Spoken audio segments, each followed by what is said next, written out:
And once I gained the right attitude about being in a wheelchair, I said, this is cool. Everybody should have a wheelchair.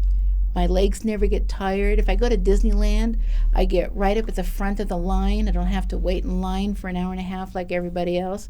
There are advantages to it, so you just have to find what those advantages are and then go with that.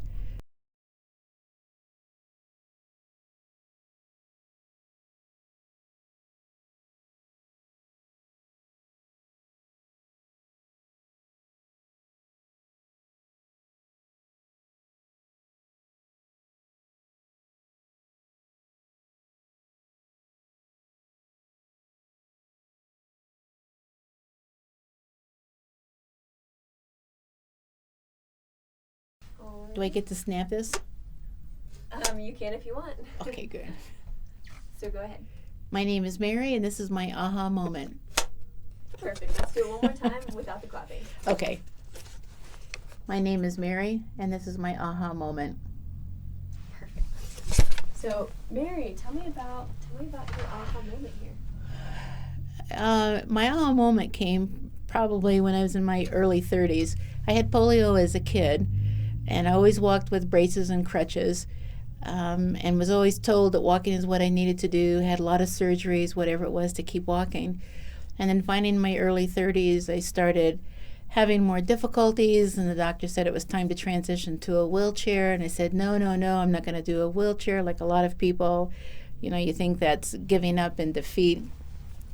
Finally got to a point where I didn't have a choice, started using a manual wheelchair at the time, and within a couple of weeks I went, whoa, this is cool. I should have been in a manual chair a long time ago. So I got to do a lot more things in my wheelchair than I ever did walking.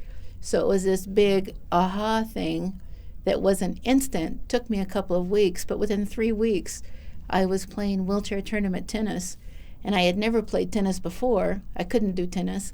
I got a hand cycle bike, and I was doing hand cycling and doing jogging in my manual chair, doing all those things that I could never do when I was walking.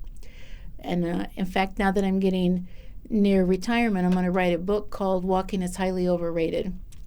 As everybody assumes that you need to walk, and then if you're in a wheelchair, I get a lot of responses from people of, oh, that's too bad, or oh, I get a lot of God bless yous, getting patted on the back, saying God bless you, and I say, this is my blessing. This is cool. I love my wheelchair.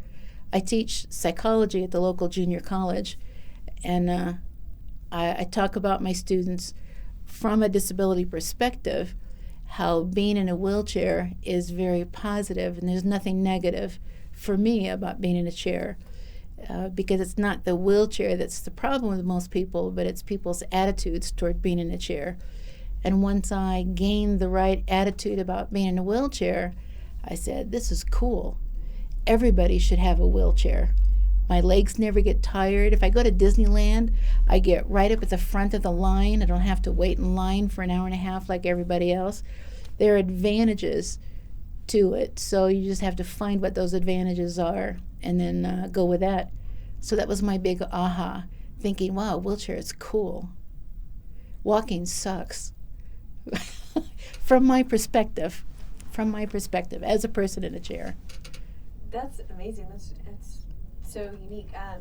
So bring me back to that moment where you realized, this is cool. This is cool. Kind of take me back there. I know you kind of touched on it, said it. Mm-hmm. Just take me back there again.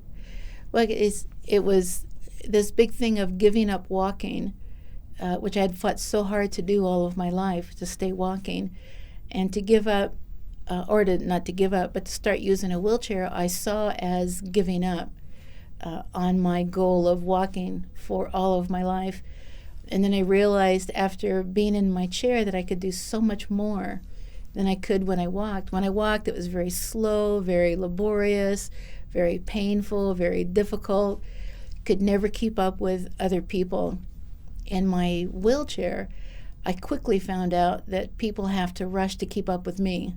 It's like, whoa, for the first time in my life, I got to be in the lead, and people were telling me to slow down instead of me being in the back, asking people to slow down and wait for me. So it changed my whole perspective on life and gave me a lot more energy to do what I really wanted to do and focus on.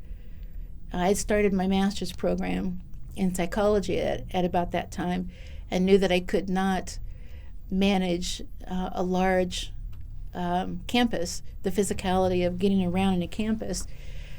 So being in a wheelchair, it gave me that opportunity to go back to school and work on my master's degree and do it from a wheelchair. And it was great. It was great when I realized that it wasn't the problem of using a wheelchair that was actually my issue. It was my attitude toward using that wheelchair. So when I realized that, I went, wow, this is great. Nothing's wrong with using a wheelchair except for my attitude of using a wheelchair. So since then, I've had this positive attitude about being in a chair. I had to go through the same thing when I went from using a manual chair to a power chair about 6 years ago. I didn't want to go from the manual to a power, but as you get older, and my shoulders had blown out my shoulders and stuff from tennis and wheeling around.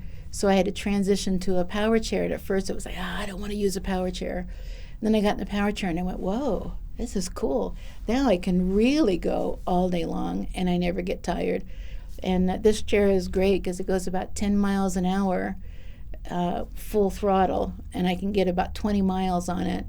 So when people say something about, it's too bad you're in a chair or whatever, and I say, can you go 20 miles at 10 miles an hour without stopping? I bet you can't. So I can. So I think you should get a wheelchair so we can all go out and do our wheelchair thing together. So it's just the attitude thing is what I found. And then that was part of my aha too, is realizing that it's my attitude in life that allows something to be an aha rather than an, oh crap, now what do I do? How else has being in a wheelchair enabled you as a person? Well, I was able to finish my master's program, and then I also went on for a PhD, and then I was a state agency director here in New Mexico for a while, and then now I teach at the community college, and I travel. In fact, in 2 weeks, I'm taking off on a cross-country trip, and I'll spend 2.5 months camping out of my van, which I've modified to fit what I need. So I'm going to take off and spend 2.5 months on the road, ending up in Maine and camping on the coast of Maine for a month, and then wandering my way back here again, and then teaching for the fall and spring, and then next summer I'll go somewhere else. So being in my chair has given me the freedom and the mobility to be able to go out and do all of those things that I could never have done if I was still trying to get by on crutches and braces. Tell me what a wheelchair means. Tell me what your wheelchair means to you. It's interesting because my grandkids, I have 3 kids and 6 grandkids and 3 great-grandkids, but my one of my grandkids one time said, oh, you ran into me with your chair. I hate your wheelchair. And I said, my wheelchair is my best friend. Don't talk to my best friend that way. And that's my feeling and attitude toward my wheelchair, is that it's my best friend. It's as long as it's working and not in the shop.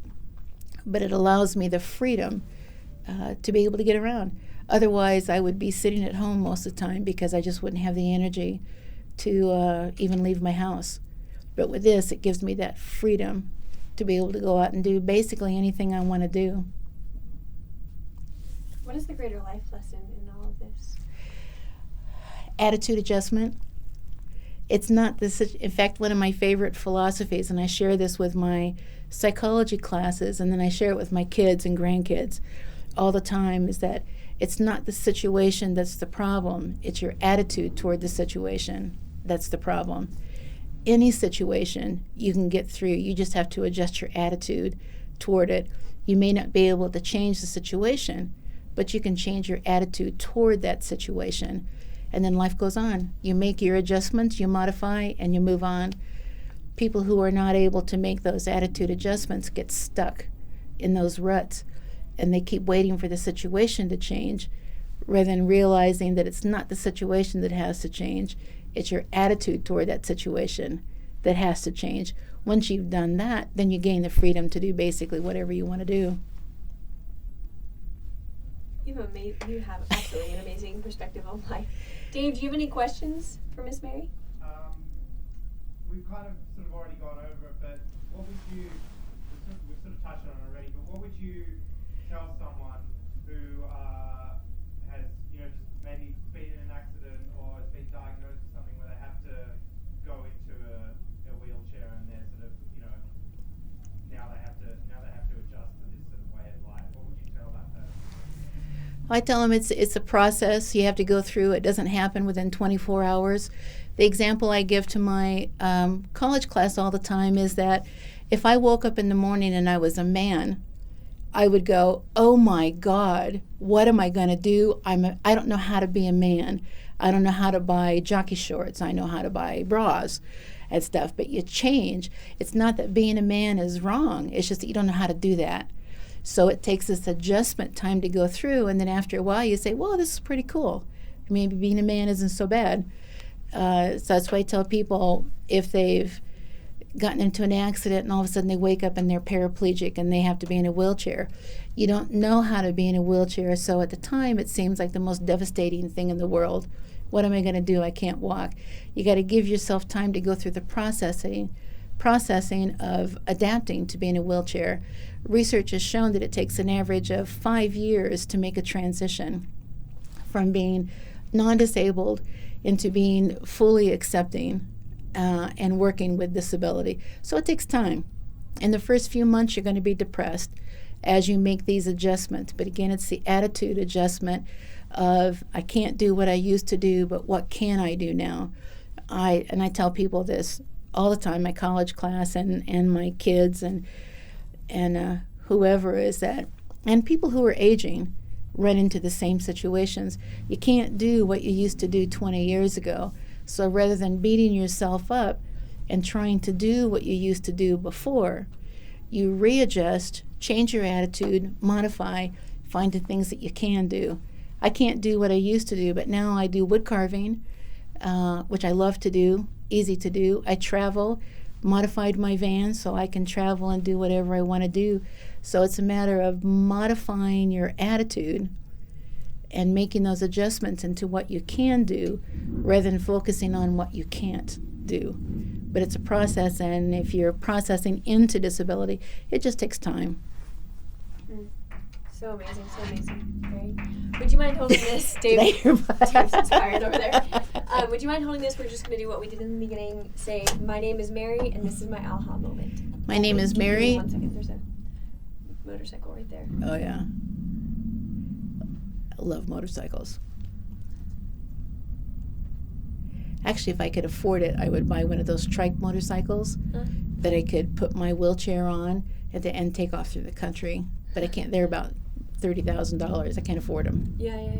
But I would. All right, so let's go ahead and give this a shot. Okay. My name is Mary, and this is my aha moment. Perfect. Do you mind if we take a couple pictures?